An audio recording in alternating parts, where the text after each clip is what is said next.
Welcome to I Said What I Said, a sports podcast giving you opinions not heard anywhere else. I'm your host, Brad Wakai, alongside my co-host, Tyson Gentry.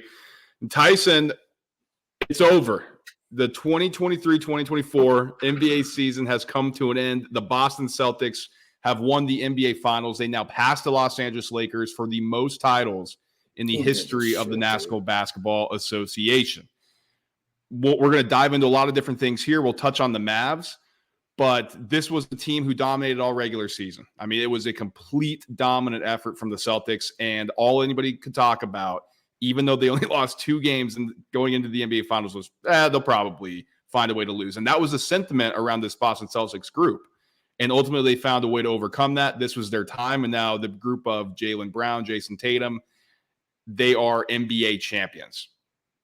I thought they couldn't win together. Weren't we told that 2 years ago that they'll never – like these two specifically can't play together, can't win. And I might have been leading that charge. You know, somebody could dig up a clip. I'm sure I said something, but what did people like? Of course, this was going to happen, especially as soon as the playoffs started. And we sat here the whole time. And we're kind of Boston. But just think back to the offseason, right? And it was like, oh, the Bucks get Damian Lillard, and everyone is very excited and kind of lost in that shuffle as Drew going to Portland? Where's Drew going? And then, he ends up in Boston. Well, that'll be nice, but they'll choke. And then they add, they bring in Kristaps Porzingis. Yeah, that's cool, but he's always hurt. Turns out they didn't even need him, but they had him on the roster, right? This is the most complete this team has been. Derek White might be the best like 4th, 5th man guy that I can think of for an NBA championship level roster. And it just felt like, they have 5 Derek Whites. It's kind of like as the series went on, it was like, oh my God, this is Boston was the hardest working team this season as well. And I think that was true, whether it was a Tuesday night in October against the Magic or it was one of these NBA Finals games. They had those kind of 15-minute lapses in concentration, the lackadaisical stuff that we saw kind of all season. But it reared its head a couple times in the playoffs, and they just shut it off and shut it down and won all of those games but 2. This was an incredible run, and I think this is one of these teams, Brad, that in 15, 20 years, analytics are going to be really, really kind to. For sure. And I think it's going to be interesting the way we look back on the Celtics, right? Because I think the advanced stats, like you said, they're going to suggest that this is just one of the greatest runs that we've seen and one of the greatest single seasons we've seen. It's going to be hard for people to agree with that. I mean, there's still a group of people who just don't like the Celtics. They don't like this group. They didn't think they could get it done. And I think a lot of people are going to have to eat crow, whether they will or not. I don't think it's going to be as extreme as the people who are saying, this team will never win, proclaiming that and proclaiming that this will just never happen. And then when it does happen, I don't think a lot of people are going to come out and like, hand up, I was wrong, And so that'll be interesting to see in the mainstream tomorrow. Here's the fact of the matter, Tyson. How did we get here? And this is the super fascinating thing that I've found with the Celtics throughout this entire journey. Brad Stevens, bright young coach coming over from Butler to the Boston Celtics. You have the young group. They went through a rebuild. Let's not forget the Celtics used to stink. Like they were not good. Like it was shocking about how bad the Boston Celtics were for a while. They drafted extremely well under Danny Ainge with his rebuild process. They brought over Brad Stevens. They didn't quite get to the mountaintop. They kept losing. The young guys didn't look ready. Stevens steps down as head coach and takes over the executive role. A lot of people were scratching their head at that. This was in the summer of 2021 when Danny Ainge retired. People were saying, is Brad Stevens even the right guy for this job? So he goes upstairs. A lot of people thought that was strange. A lot of people thought, I don't know, like what's happening with this franchise. Well, it turns out, Tyson, as good of a coach as Brad Stevens is, he might be a better executive because the way that he found players in the draft, the way that he pieced together his team was extremely impressive. 2022, they had Ime Udoka, who was the brightest young coach in the NBA.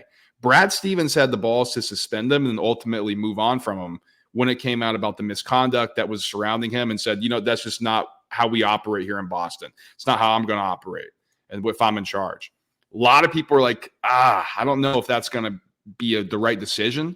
Joe Mazzulla takes over. It was no head coaching experience. Seemed in over his head. They lose to the Heat in just a series they can't lose last year. And everybody was questioning if he was going to be the right guy for the job with this talent. And Tyson, they just blow through everybody in the regular season. They dominate the playoffs, and then they dominated the NBA Finals. I mean, it's impressive, this little story arc that they've been on. All-time big fumble by Ime Udoka.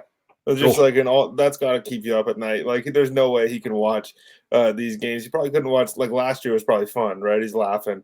Of course, you guys lose the Heat. Joe Mazzulla is, Brad. I think that we're in a little bit of danger here as NBA fans, because you remember when Eric Spoelstra first came up with the Miami Heat, and it was he's the video guy, and it was like the funny thing, and it's really Pat Riley kind of calling the shots and stuff, but they think this kid is smart and they're letting him coach, and it was always like in parentheses air quotes, because it was always Pat Riley's deal.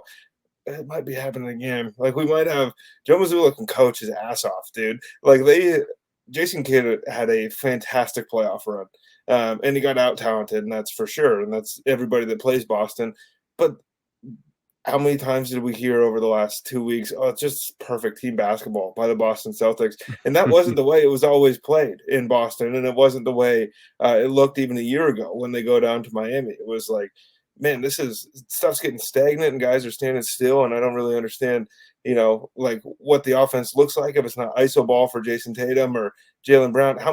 Drew Holiday was open in the dunker spot for 5 games. Right? Like, and it wasn't because Dallas was making zero adjustments on that end. It was just that Boston was a step ahead at every single. So I think he's going to maybe get swept under the rug a little bit in this whole thing, because he does have the most talented team in the NBA. And a lot of that is Brad Stevens. But I wanted to give a little shout out to the psychopath, Joe Mazzulla. Well, I think that's a great comparison, right? Because when Spoelstra won, that's what everybody said about him, right? Well, I mean, how good of a coach is he? I mean, he's got LeBron, Easy Wade, job. and Bosh. Right, easy. Anybody can do it. And then you see he's been able to do after. I don't know if Mazzulla's on that level. I mean, we got to see, right? Like, he's going to have a leeway, and he's going to have a runway in this league. Once you win a championship, you have the pedigree. And you're going to be, if this fizzles out, or if the Celtics want to hold on to him for a while, he can always say, hey, I know what I'm doing. I won an NBA championship. The interesting thing when you point out Mazzulla is a lot of people just think he's an idiot, right? Like, what is he even doing on the sideline? Like, his X's and O's are just ridiculous. And I always point to this. Like, people think know so much more about basketball than they do. Like, in football, right, Tyson, we have these film studies. We have these film breakdowns. We can understand, like, okay, the ball needs to go here on a cover 3. The ball needs to go here on cover 4. Like, we have these film schools where we know who the top coordinators are who scheme their guys open. And basketball, Tyson, because it's so fluid and there's a lot of things going on, I'm the average fan who thinks they know everything about that sport really has no clue, because they played YMCA basketball and because they think they know a little bit because they play pickup on the weekends of what goes into running an NBA franchise and coaching. It's not just about what happens on the floor for the 3 hours that you turn on your television and you're sitting on the couch. It's about practice schedule. It's about making sure these guys are staying positive. It's about working with them on development, working with the coaching staff, making sure that these guys are poised and ready to perform when it's time for you to flip on the channel. Joe Mazzulla, for whatever he did this season, took the disappointment that the Celtics had last year, took the criticism that comes with the job, and went into the season knowing he had the best team on paper, knowing there were massive expectations, knowing that everybody was doubting them. And he got this group to run through the regular season. And then when everybody's like, yeah, well, we'll see what happens in the playoffs. Because the East is weak. The East is weak, right? As he's just cutting through those teams like butter knives, right? And then Tyson, I don't want people to get lost on anybody. There were actual people who were like, Dallas is going to win this. No way the Celtics can win. Like, it was split. Like, you had a bunch of people picking the Mavericks because they didn't trust the Celtics. And what happens? The Mavericks got smoked. And it's because of what Joe Mazzulla had his guys ready to do. It's because of the way that he prepared his team. And it's a testament to what he was able to do. And so people can still hate on him. I know that's what people are going to do because they're stubborn. But like you said, man, you got to give a hat tip to this guy because it was impressive what they accomplished. And they're bringing back everybody. Like, everybody is coming back to run this thing back one more time. Like, they're not going to get the talent drain, so to speak, that we see quite often. Like, there's no Bruce Browns here. It doesn't seem like, right? There's nobody necessarily going to price himself out of, at least of the core guys, right? The guys that just played. It's been 10 years, it feels like, that we've sat here and been like, Boston's going to figure it out. They're going to figure it out. And then they finally did, and it kind of feels like it's right on time, Brad. It kind of feels like the NBA gods owe us a Celtics Nuggets finals in 2025. I'm looking here, and this is on basketball. This is on Real GM. All free agents for the upcoming season. Now, this is 2024, 2025. Like you said, Drew Holiday's under contract. Jayson Tatum's under contract. He's got a chance for a mega extension. It's going to be the most lucrative in NBA history. Kristaps Porzingis is back. Here's the name that really stands out, who's the restricted free agent, Sam Hauser, who had big shots in this one. I don't know if anybody's going to be out there ponying up for him. Maybe the Celtics aren't able to keep him. I mean, the cap is going to be expensive for all those guys. Sam Hauser balled out in the finals. He was awesome. He had a great playoff run. He's a great player for this team. There are 40 Sam Hausers in the NBA, or guys similar enough that Boston can kind of bargain bin shop. And I know that sounds a little crude because Sam Hauser is an NBA champion now, but just kind of goes to show that this wasn't if they win in 2022, right, or they beat the Warriors in that NBA Finals, what does this roster look like right now? And I'm not saying, Boston would necessarily not want to trade this one for that one. They get one earlier, but this feels to me like, hey, this is the first time in a while where an NBA champion that doesn't have LeBron James, Steph Curry, and Kevin Durant on it has a real chance to repeat. And it's coming at a time when I don't necessarily know how to say this, but the guard is like the flame has been passed, the torch has been passed, so to speak. This could be the Nuggets kind of kicked it off a little bit, but it's a little old school flair over there in Denver. This kind of feels like Boston's been the new school for a long time, and for them to be able to be the team that gets one here, it's pretty satisfying. I think we're coming on a close of like a 20-year run of the same kind of guys in the NBA, and this isn't the first one, but it feels kind of like the final nail in that coffin. Yeah, so I'm looking here. I think that after next season, that's where there's going to be some tough decisions that Boston has to make. Now, Drew Holiday got the extension. He's going to done. want more money. He's going. He's already the highest paid NBA player. It's the Tatum thing. $500 million. Tatum's eligible for a supermax worth up to $315 million over 5 years. It's so disgusting. Derek White is the one who's extension eligible. I'm not sure if they're going to be able to keep him, so he may be gone. Kristaps Porzingis, he was good for them in the regular season. It's always going to be a health thing. Can you afford to kind of keep something inflated on there going forward? We'll see what they decide to do. But it's going to be Jayson Tatum, Jaylen Brown here, and then Drew Holiday with his extension here for a while. Now, Hal Horford, what's his retirement situation look like? We'll figure that out when we come. But yeah, Tyson, they're poised tonight. No, I don't know. He seemed like he was enjoying himself. He just won a title, so maybe tonight's a little early. But holy smokes, talk about a guy that's been through every single, kind of NBA season. He's had his heart broken 100 times. He's been on horrible teams. He's been the guy that didn't put in the effort, as Brad knows, in his Philadelphia 76er fandom. But he just kept showing up for Boston and showing out, and there's just kind of guys like that. Dude, when you were saying those numbers, we're so close to. Well, I mean, you pay two guys $1 billion and you just kind of backfill the rest. Like, that's going to be a normal sentence that we're uttering here in 3 seasons. That's crazy. Oh, it's ridiculous. Like, especially with the new TV contract that's coming down the pipeline too. Like the salary cap's going to explode. So, I mean, Boston looks poised to be able to run this back next season, and they're going to be the favorites, rightfully so. Are they going to be able to go back to back? It's super hard to do, as we know. Everybody was expecting another Celtics final. That didn't happen. Like, it's hard to do that. So Boston's going to be here. But Tyson, what about the Dallas Mavericks? Because I'm curious what your thoughts here. Where did they go from here? Back to the 5th seed. Back to the 2nd round. That was the shot you missed. That's it. You don't get more than these. And I know I sound like a hater. What are they going to do coming into next season that's going to differentiate them from the rest of the West? So yes, they represented the West and they dominated going to the playoffs, right? But it's a Clippers team, that we've mentioned multiple times. Like, they could see the Clippers right now and beat them. And they just got done playing a 48-minute game. It's a team they have their number for sure. We assume Minnesota is going to get better. You assume that they're going to have to play Denver in one of these playoffs, especially next season, obviously, to get back. But the West is really hard, man. And it felt Mhm. like even teams like the 6 seed Phoenix Suns, like they didn't get a chance for Brad Beal, Kevin Durant, Devin Booker to really play together. There are other teams in the West. Like, what's Memphis going to look like? Are they going to suck again? You and I are kind of, have a certain feeling that the rest of the nation doesn't share on the Memphis Grizzlies, but like that's another team to watch. Oklahoma City gets a year older. It's been like this our entire lives, right? Where if you can get out of the East, you can maybe establish dominance and keep coming out of the East. If you can get out of the West, you better make it count because you're not going the next year. You might not go for 3 or 4 years if you're the Spurs, right? Or if you're the Kobe Bryant Lakers, stuff like Warriors. that.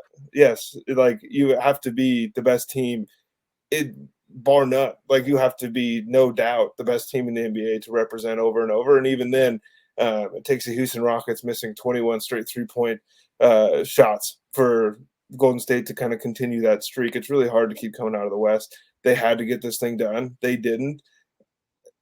Kyrie Irving was bad. Like that's a conversation that they're going to have, and it's not the end of the world. But Joe Mazzulla was drafted the same year as Kyrie Irving. He's not a spring chicken. This is a tough kind of spot that they find themselves in because they're not sitting here as, oh, we won 64 games this season. We were the 1 seed. We just need to retool. They got really hot after the All-Star break. They found their defense. They were really good, and then Boston just kind of pantsed them. Yeah, I'm curious what it looks like from a roster building standpoint. Like, do they feel like they need to go get a third guy? Because, PJ Washington, he had big moments in the West, 5 points in the closeout game. He just kind of pulled a PJ Washington, right? Like the ceiling is there for moments. Like he's never going to be able to just completely take over a game. That's not the guy he can be. But he's either the third best option that you got, sometimes number 2 if he's hitting his shots, or he completely disappears and he's just out there doing cardio. And that's the risk that the Mavericks had. As good as it looked, when they were beating the Clippers, when they were beating the Thunder, and he was drilling shots and they were able to, get past the Wolves, there was always this possibility around the corner, right? Like what happens if Kyrie Irving faces some bigger guards and they give him trouble? What happens if PJ Washington just can't hit shots? The most thing I was impressed with for Dallas, outside of Luka just being Luka, is Derek Lively. If you want to talk about growing up quick, so good, man. I mean, he's going to be a monster for him, and that's a great sign for the Mavs. So you have a big guy who looks like he already knows how to play with Luka. Now, if he can start developing a little bit of offense besides just dunks, like if he can hit a short corner shot, there's some rumors that he can hit a 3. I mean, he showed that in one of these games. Like he has some range, right?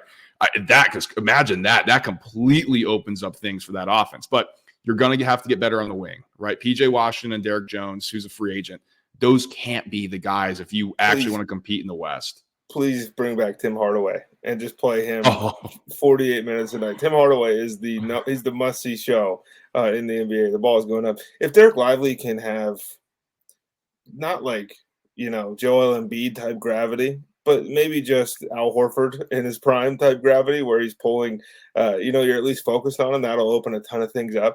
That just is so much to add. I mean, the kid's 18. They're 19 years old right now. So not saying he can't do it, but coming out in the draft, it was like, oh, he just keeps sliding because everyone's saying how raw of a prospect he is. And then he gets to Dallas, and it's like, hey, Derek Lively was just as good as we thought he was when he was Mr. All-World Basketball in high school. He's just always been really, really good at these things, blocking shots, being in the right spot on defense, finishing dunks, and offensive and defensive rebounding. So he hasn't had to grow. And I'm curious, Jason Kidd doesn't necessarily have the best track record when it comes to developing big guys. We'll see if he's kind of learned from some of those things or if this is we don't want another Larry Sanders on our hands. Yeah, I mean, it'll be super interesting to see where they go. Tyson, let's close out here.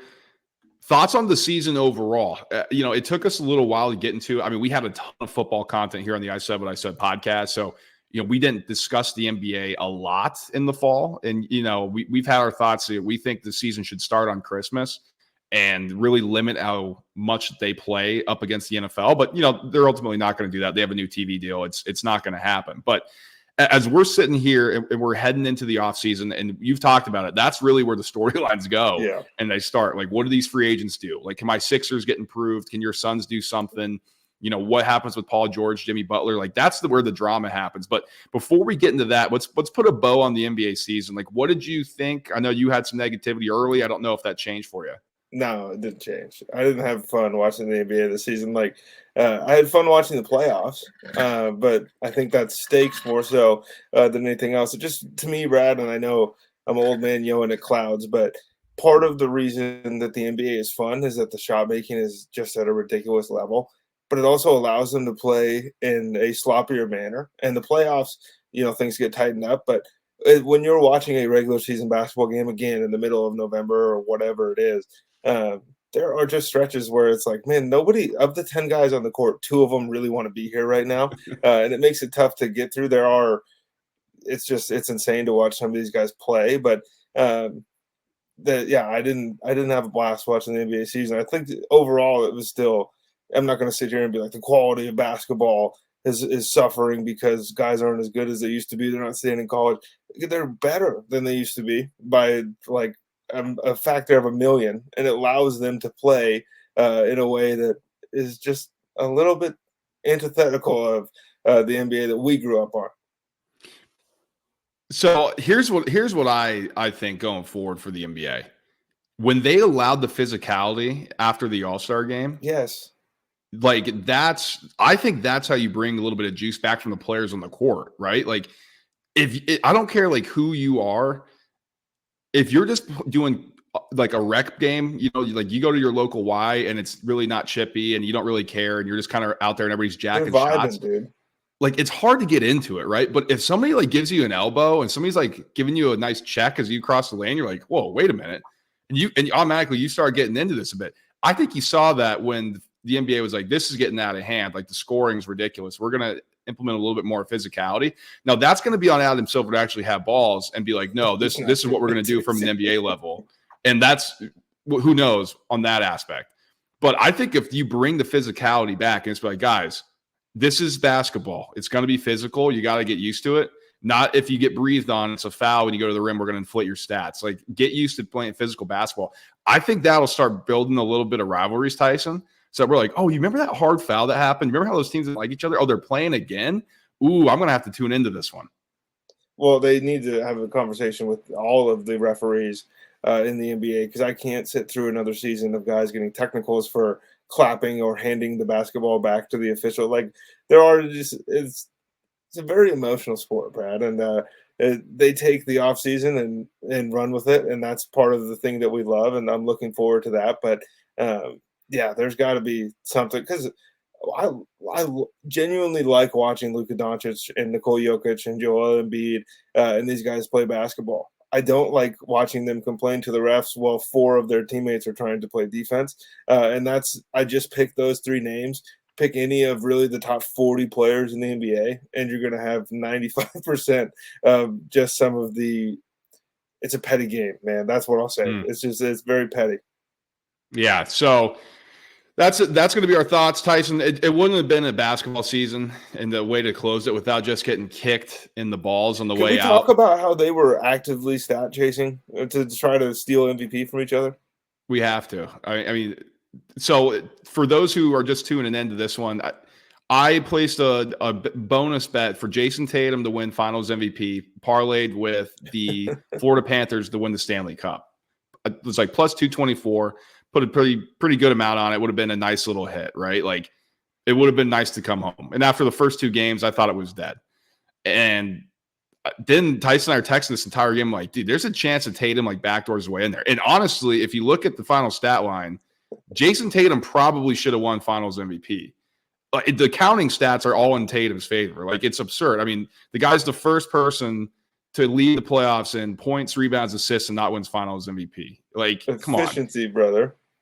So that's the argument, right? The efficiency thing. But I mean, still, like, okay. I mean, how many times have we seen guys get up volume shots and still win this stupid award? It's absurd. And Tyson was like, don't they vote at halftime? Probably, because there's no way that after that game you're not giving it to Jayson Tatum. But regardless, I mean, Tatum wanted to win it. He should have played better early. But Tyson and I are texting this entire game, and I'm like, dude, is Jaylen Brown just not passing Tatum the ball? Like, he hasn't passed to him once. Like, guys are chucking up shots like nobody's passing, and they were still up by 20. It was absurd. and they're Russell Westbrooking, right? They're holding the ball until 8 seconds left on the shot clock to drive and kick, and then not even chasing the offensive rebound, just hoping that the three ball goes in. A couple look offs there from Jaylen Brown staring at Jayson Tatum wide open for three was directly, sent to you. That was just to hurt your pockets a little bit more. It was really fun to watch these guys kind of just be like, I want the MVP, and I know that like I want to win the finals, but I also don't want you to have this award. When Jaylen Brown picked up the finals MVP trophy, there was that everybody that's ever played sport knows or whatever, like the smile that Tatum had, but just a little bit of pain in the eyes because he always envisioned him being the one to pick it up. And it would have been vice versa. If Tatum won the award, Brown would have been back there stewing. Those guys were going at it. There was a game within a game. It felt like at the U.S. Open this weekend with the two amateurs trying to better each other. That was awesome. That's exactly what was going on. Well, here we go, Tyson. It updated on the NBA.com official website. 5 games played, finally, so I can stew even more. Leading scorer for the Celtics, Jayson Tatum, 22.2 points. Leading rebounder, Jayson Tatum, 7.0 rebounds, or 7.8. Leading assist man, Jayson Tatum, 7.2. What do you know? I mean, it's okay. Shoots 38.8% from the field. Jaylen Brown, 44. The margins on that, come on. Jayson Tatum, 26.3 from 3. Jaylen Brown, 23.5. Look, I'm not going to cry over spilled milk. Like, if you wanted to win it, like, you got to perform a little bit better. There's times you should have been more aggressive, but I've never seen that. I mean, the guy leads in all stats, and he's not the Finals MVP. Like, come on. They weren't even giving him the cutaways either when they were going to commercial. It was almost always, a Jaylen Brown dunk or a spin move from early in the game that even resulted in an offensive foul at one point. That's the lead out. So this award might have been decided after game 2, my friend. Unbelievable. So that's a tough one to lose because Florida is up 3-1. Probably going to close this out. I can't envision blowing a 3-0 lead. That would be insane. But yeah, that was tough. That was tough. And it was comedy, right? Like, we're texting and it's just classic NBA. Just, we know what's going on. We know that these guys are thinking and they're like icing each other out. I was like, dude, Jaylen Brown is MJing Jayson Tatum at the All-Star game. He's just freezing them out. This is absurd. And they won by 20. And they closed it out. NBA Finals, Boston Celtics. Congratulations to the Celtics fans. Congratulations to the Celtics. Brad Stevens, incredible job of putting this together. Joe Mazzulla, NBA championship head coach. And then Jaylen Brown, Jayson Tatum for getting it done. Tyson mentioned a little bit of golf. Tune into that episode. We're talking about Rory's epic choke. Bryson DeChambeau goes full baby face. I got a whole different angle on that. So definitely stay subscribed. Like the show. We want to know your thoughts. Should Jaylen Brown have won? Should Jayson Tatum be given the award? What do you think about the Mavs going forward? Just let us know in the comments section. Share it with your friends. All that good stuff. And we'll be back during the summer for the drama-filled fest that is the NBA offseason. So we'll talk to you then, guys. Till then, peace.